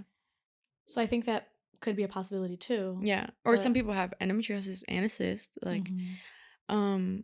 do you get like pains throughout the month even when you're not on your period? Mhm. Like, and A lot of the times, honestly, it might have to do with my diet though too, because I'm not really too sure on like what, I don't know, like affects my stomach issues, but a okay. lot of the times like I'll just randomly get excruciating sharp pains where like if I'm driving I have to stop the car and I Oh, literally have it's to like a pull stomach or over. like a cramp one. Like everywhere, like Oh, everywhere. okay, It will okay, literally just cramp all the way down from like my bladder to like the top of my stomach. okay. And it just cramps so hard. And I won't be able to move. If I'm in the middle of talking, I'll literally have to stop talking and just sit there. I get What? really bad heat sweats or cold sweats, whatever, and I'll just Yeah. start sweating, but I'm shivering. And when that happens, like that little, I guess, I don't know, that little thing that happens, it Yeah. literally will happen for like maybe 30, 40 minutes and then it's gone. Right after that, boop, it's gone. Wow. Mm-hmm. I don't know. Maybe that is like a digest. I've never like I heard of think it that has to do one. with my diet. Yeah. I'm not I gonna think lie. I'm probably like allergic to gluten or dairy or something that I'm Yeah. just not paying attention to. Yeah. And I'm very like, I kind of eat the same stuff because I'm very picky. So I just kind of eat the same stuff. So it is something I'm allergic to. I Yeah. constantly eat it. Oof. Yeah. That's what I'm doing to heal my like endometriosis. I completely changed my diet. So like What gluten are your symptoms free. that you feel? My periods are extreme. I'm talking about I have a regular period, so I will get it on the dot every month, 7 days. Mm-hmm. I get a lot of blood clots like throughout the whole time. Me too. Really, A lot. a Where I'm lot. like, this shouldn't be normal. Mm-mm, it's not. So I get a lot of blood clots, super heavy flow, pained for the first 3 days, so where like I can't like I'll be crying out loud, like Mm-hmm. can't do anything. Um, apart from the horrible period itself, which is already like its own like list of symptoms, when I'm not on my period I'll have like ovulation spotting, which can sometimes be normal, but I get it for a extended period of time that isn't normal, so it's like literally spotting Mm-hmm. blood throughout my whole ovulation Mm-hmm. and even a little bit after. I'll get that. I'll get like sharp pains like throughout the month, like in Just my randomly, ovaries right? randomly and like sharp. And then it got to the point it was getting worse every month at some point, and then at some point it started like my legs started hurting really bad, like I felt like I didn't want to walk, and I was like, what the fuck is that? And like my back too. And then my boyfriend was like, oh, it's probably like your endometriosis. I was like, babe, everything's not my endometriosis, like Mm-hmm. stop being funny. But then I looked it up and it says like when the fibroids, because endometriosis is just fibroids that grow outside of your uterine lining, when that's happening it could grow so big and like get so inflamed that it attacks your nervous system, and it starts to hurt other things like your legs and your back and your nervous system. Mm-hmm. I was like, holy And that's shit. one thing too that like why like I'm over here like, oh, I want to help myself, but I'm not doing anything to do it. But another thing why I want to like focus so much more on my health too is that I am just so I'm so prone to everything. Mm. Like my not just like my immune system because I do get sick pretty often too, but every single part of my body hurts all the time. Oh my god. My knees right now are literally killing me, and I don't know why.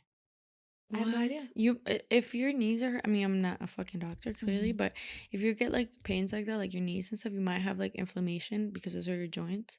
And inflammation like isn't just like that your tummy is like fucking Mm-hmm. big. Yeah, It yeah. it causes inflammations in your joints and your other parts of your body. So you might just have like inflammation throughout your body. I mean, people say that inflammation is the root of all disease. No, literally, it So like probably is. reducing like your gluten intake, like I try to eat gluten free and dairy free. I'll have cheese, I'm not gonna lie. But as much as I can, I try to avoid it. Mm-hmm. Gluten free, dairy free, don't cook with vegetable oils, and eat non processed foods, which is very difficult because, for example, Mm-hmm. like Tocino's pizza rolls are super processed and I it's know. gluten and it's cheese. I know. So if you have inflammation, those are like the three contributing factors. And it's made with like canola oil and vegetable It's so oil. funny because I don't know why I said pizza rolls. I haven't had those shits in probably like a year, but it's just like my go-to. Like An they just sound example, good. but Yeah. anything that's like basically store bought is Mm-hmm. usually processed. Like it's really hard to find non processed foods at the store. And so I try to eat non-processed foods, healthy oils, no gluten, no dairy. It's hard to do, and I'm not perfect with it all the time. And I had actually like 1 month I took my diet so serious, and I had no cramps for the first time on my period ever. I had never even like known that was possible. Wow. And the next month I got cocky, and I had dropped my podcast, and I ate a pizza, and then I had like some M&Ms. I had a couple bad things, not even like every day, just like here and there. Period. Back to horrible. I'm talking about crazy horrible.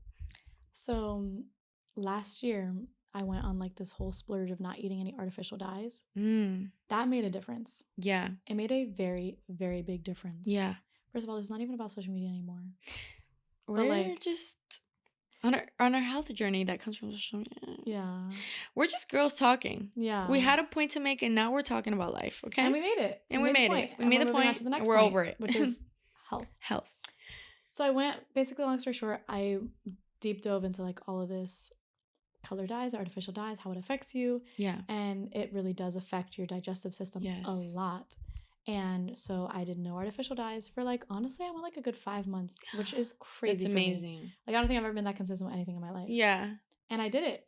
And I noticed a really big change. Yes. Like TMI, but like I literally use the bathroom like twice a week. Yeah. Oh. And you're supposed to do it every single day. All the time, yeah. When I did that, I was going like 3-4 times a week, which to me was like, whoa, life-changing. Yeah. And so that, I feel like it helped my digestive system like more flow. Yeah. It I honestly really did not feel so emotional, like not just emotional, like sad, but like I wasn't so impulsive. I just felt so much more like balanced mentally. Yeah. I didn't feel so overwhelmed all the time. I was so much more calmer. It made me feel mentally good that I was taking that initiative to help myself. But it was so hard. Not just to buy the stuff that has no colors, because literally everything in the store has colors, but in social gatherings. Oh. I couldn't go out to eat with people. Yeah. Literally, because it's like if I'm going out to eat by myself, be like, oh, I can ask the server, like, hey, like, can I see the ingredient list? Like, I hate to be that kind of person. Yeah. But, like, if I want to go out to eat and I didn't want to, like, alter that. But if I'm out with people, I would not ask. I'm not going to sit there and be like, can I see your ingredient list, please? Like, no, I'm not going to do that. So I just would feel scared. And I would try to guess. And I would try to be like, oh, this looks like it doesn't have color in it.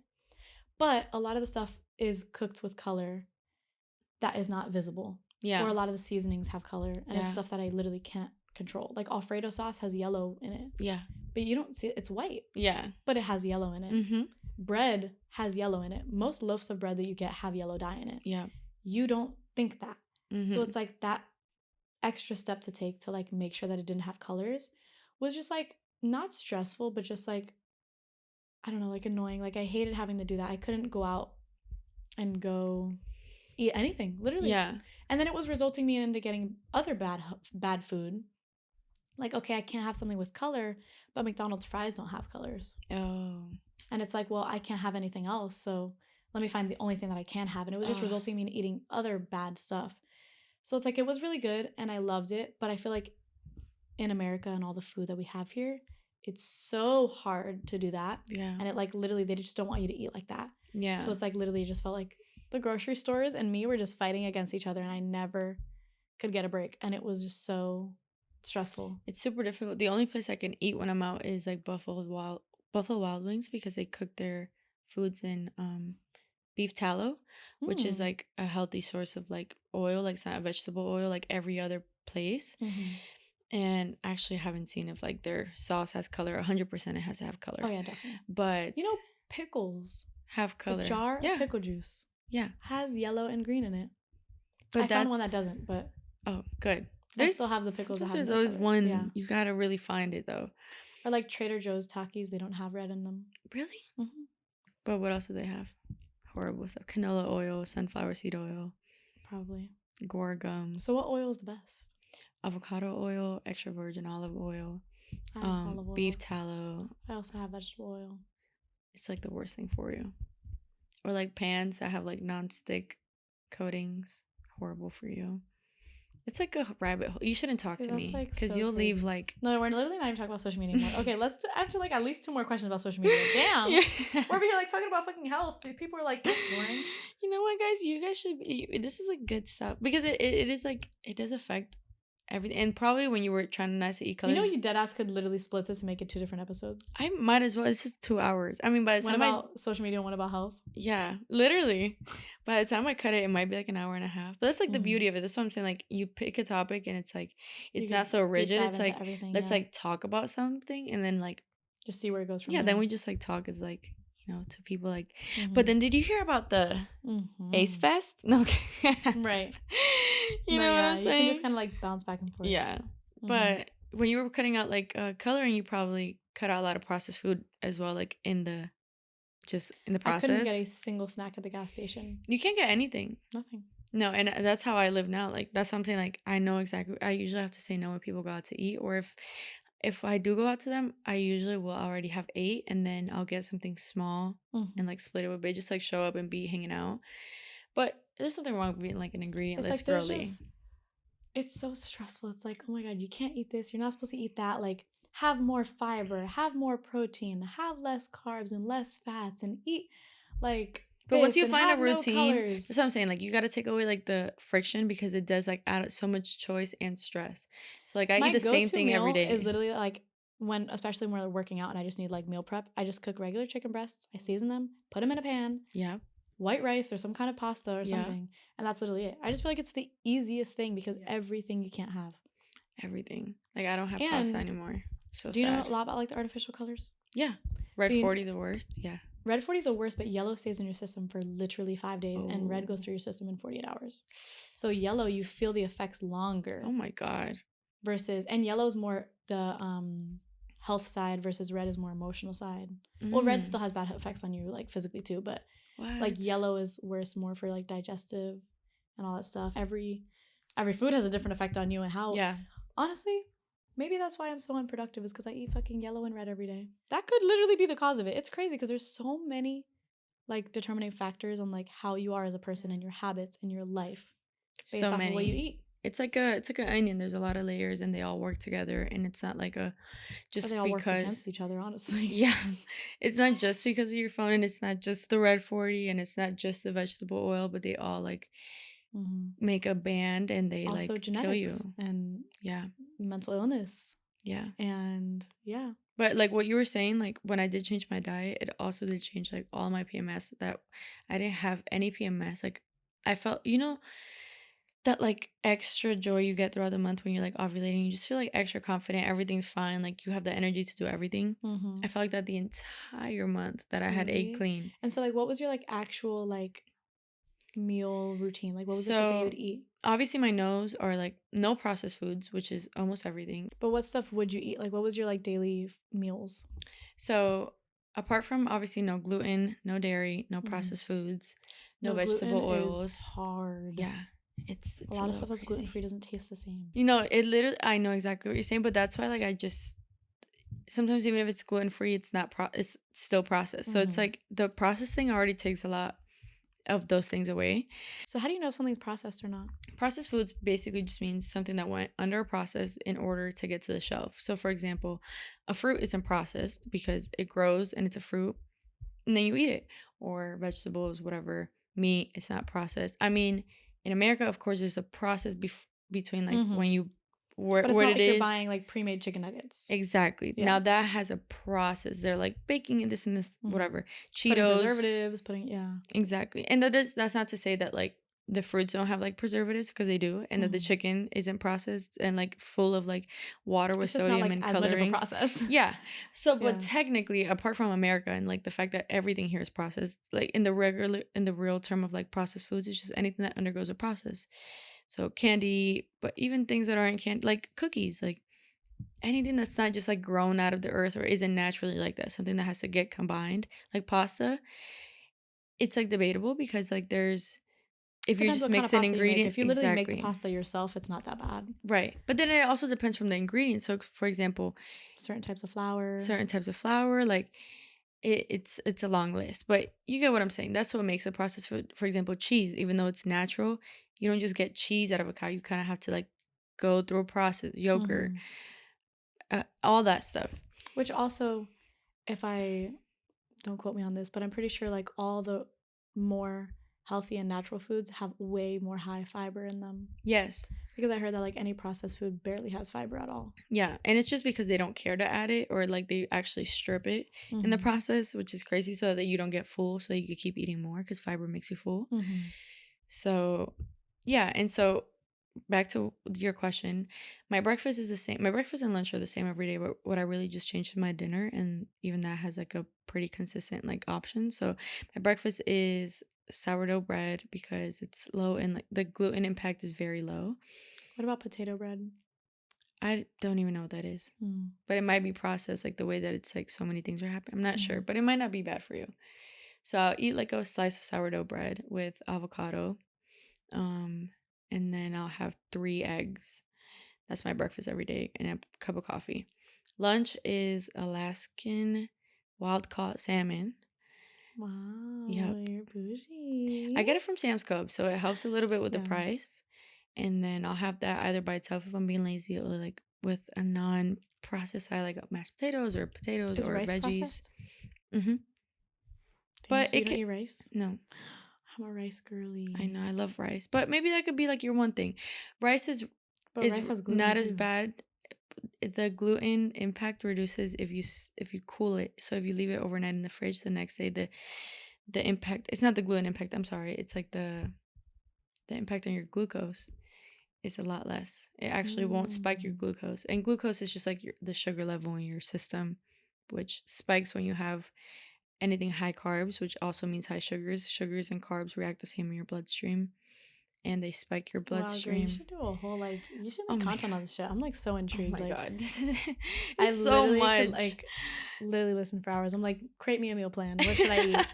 Literally But yeah, if you want to like reduce the impact of rice, you have to wash it really good. It reduces a lot of like the problems, and the same thing for potatoes. Like the starch is like what creates a lot of the problems.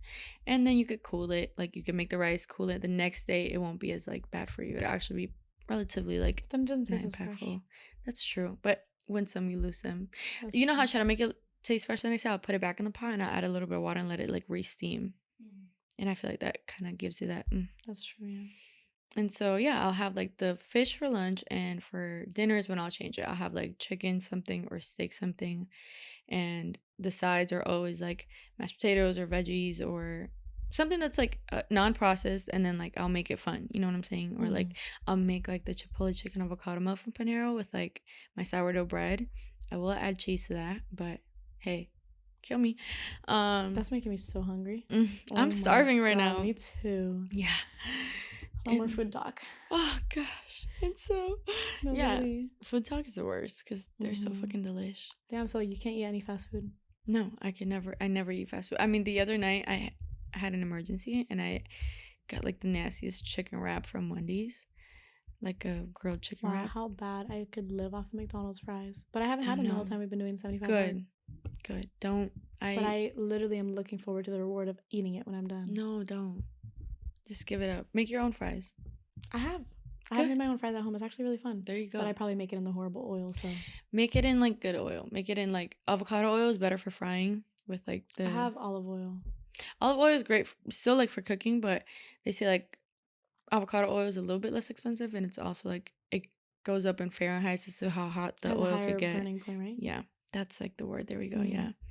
So yeah, that's my hot girl like food, and also I drink almond milk. You should post so much more of that. What the fuck? Like you're literally on your productivity, your health, your like what the fuck? I don't see this side of you at all on social media. I'm like at all. I like being private. Like even this is like I like this, and this is like as I'll tell you guys everything here, but like I can't imagine myself making content around like who I am as a person.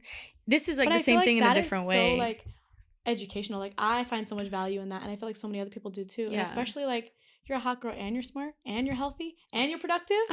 The fuck? Best of all 4 worlds. Like not everybody has that. The tips and tricks are in this podcast.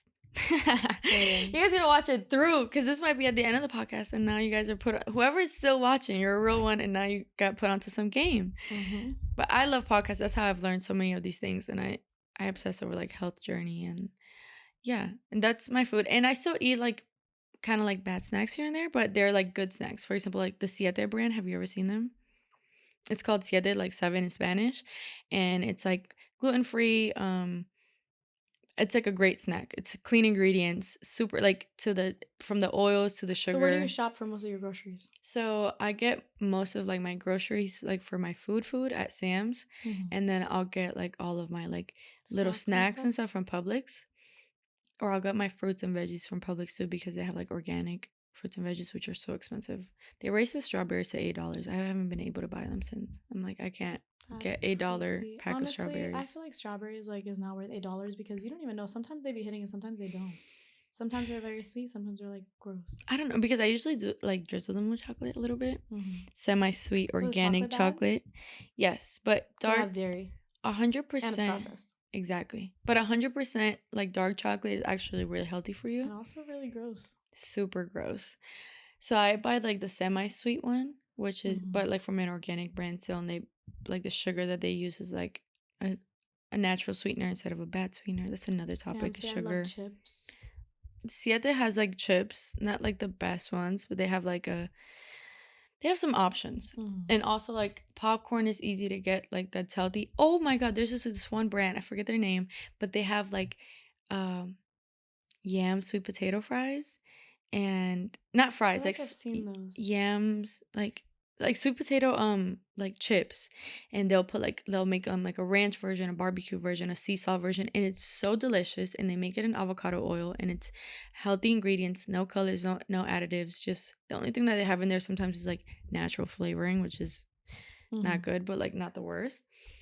And that's it. And it's so fucking good. I have like the best chip hacks. Wow. Cookie hacks. You need to literally share all this with me because I want to be healthy so bad, but I don't know. And the ice cream too, like there's this brand avocado. It's called like I don't know. So it has an avocado emoji thing.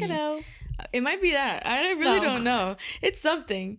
It's something like it might be actually avocado, but I don't know. And it has an avocado emoji, and their ice cream. I'll show you. I'll give you like a tour when we're done here of like my healthy snacks. I'm gonna take a picture of your fridge. I got you. My fridge is a little nasty right now. It has to get clean, but yeah, that's my life. That's what I eat. Those are my healthy snacks. I love that so much. That's like so intriguing to me. Like I would love to literally live just like you. I want to be like you. No, it's hard. It's like what you're saying. It's a lot of discipline to not want to eat bad stuff. Like I still like the other day for the Super Bowl we had pizza, and I felt the effects the next day. Like my brain. How long did the effects stay in your system? Like a day, I would say. Now, that's also the thing too, is once you start living that lifestyle, if you do go back, it's gonna hit you 10 times harder. Yes, because your body is so used to now the healthy and like pure food. My boyfriend, when we had that pizza night, he threw up, and the next day like his head hurt so bad. Yeah, because that literally has the cheese process. Yes, that's exactly what you're saying. Once you go sober from it, the effects of it are extremely horrible. You feel like anytime, if we were to eat French fries right now from any place, like we would feel like this heaviness on our forehead and our face. Like you feel the inflammation instantly. Then you feel like you can't move. It's crazy. Because then now you're like, not only can I not just sacrifice it for the fact of like, oh, I'm being bad, but also like then you feel insane for the rest of the day and part of the next day. But it's the life you gotta live in order to better yourself. I just want to live in like Italy. I know, right? And like if I live in Italy, they don't have artificial colors. A lot of the stuff's not processed. Yeah, they're heavy on gluten, but it's like they make it like in a very like healthy way. Gluten. Yeah, and like the process is very slow and natural. And like I think I had seen this video that like they create like in a day's worth, like what I don't forget the statistic, but it's basically like American could produce like a year's worth of what they can make in a day. Something like that. I feel like I'm saying that wrong. But or vice versa. We can create like a whole year's worth of food what they process in a day. Right? Yeah, like something. Yeah, like basically how long it takes them in a day. Like how long it would take them to create X, Y, and Z pasta. Like let's say it's like, I don't know, 12 hours. No, opposite. It's like Italy takes a whole year to make all this pasta, but then we can process it in a day. Yeah. There we go. And I was like, dyslexic what? Is definitely a symptom of gluten. You guys get it. Red 40. So I definitely have had a lot of red 40 recently. Oh my god. Cut it out. Cut all the bad stuff. I love spicy food. That's my issue. Which is also so bad for my gut. Oh, that's horrible. You should not be doing that. You know that. Crazy girl. I know. Yeah, you're crazy. But I don't listen to myself. It's a choice. Once you start it, it's like, okay, this is who I am now, you know? And that's like the whole thing with reducing the friction and creating like this is the only stuff I'll buy. It's the only stuff I keep in my house. It's like you don't have the option to like do the bad thing because it's not in your fridge. It's not in your pantry. Mm-hmm. So that's the thing though. When I did have like when I was shopping and everything was clean, it was so much easier. But it's just when you do go out, it's so hard. Like literally last night we were at our friend's house and they were on their way home and we were meeting them there. So like, we're gonna stop and get McDonald's. You want some? And I was like, no, I'm okay. Mm-hmm. I'm okay. It's so difficult. Want it really bad. Really bad. And I'm okay. What helps with that too sometimes, like I'll keep like emergency meals like in the freezer, like pre-made with you, yeah. And stuff that I know, like if I'm coming home from like a super late night that I don't want to cook, it's like something I could just like make. Or like snacks that are healthy for you that you can see. You know my favorite snack ever? Carrots and ranch. Come on now. Oh, ranch is kind of horrible. I love that. But I'll show you a healthy ranch right now. Okay, good. It probably tastes gross. This is our sign to like, and this, you guys are probably bored of it. We've been shooting actually. Should we actually like put more social media into it and like cut all that food shit out? No, I love how it like, like it can have different topics. Like I've done a lot where it's like, I feel like we talked more about health than social media. And that's the tea. And that's the tea. And we'll have honestly, a part that's so good for us. We care more about health than social media. Well, it trickled down from like the bad health side effects of social media. Talking down on social media, but we still do it as a career, guys. Yeah. So camera battery's low, so there were even more of a time. We'll have a part 2 to social media, part 2 to our diet when she comes back and says how she's applied some of these tips and tricks. God, yeah, I need to apply them and then come back and tell you how I feel. Exactly. I'm gonna hire you as my nutritionist. Oh my God, please! And then I'll hire you as my content media manager, please. Even just to tell me what to do. No, like just force me. Accountability partner. Yes. You need to do that. You need to text me like in the morning and be like, "Don't you dare eat Takis today." And then I'm going to be like, get your ass up and film a TikTok. There we go. Okay, this is really a thing. Okay. She can't lie on camera because we're going to sue her. Okay. Good. Well, thank you so much for coming on. Honestly, I want to talk for the rest of the day. And it's the fact that we've been talking for so long. How long is it already? It's been 2. It's literally 2. And it's also been 2.5 hours of just like footage. We'll see how long I actually keep it, guys.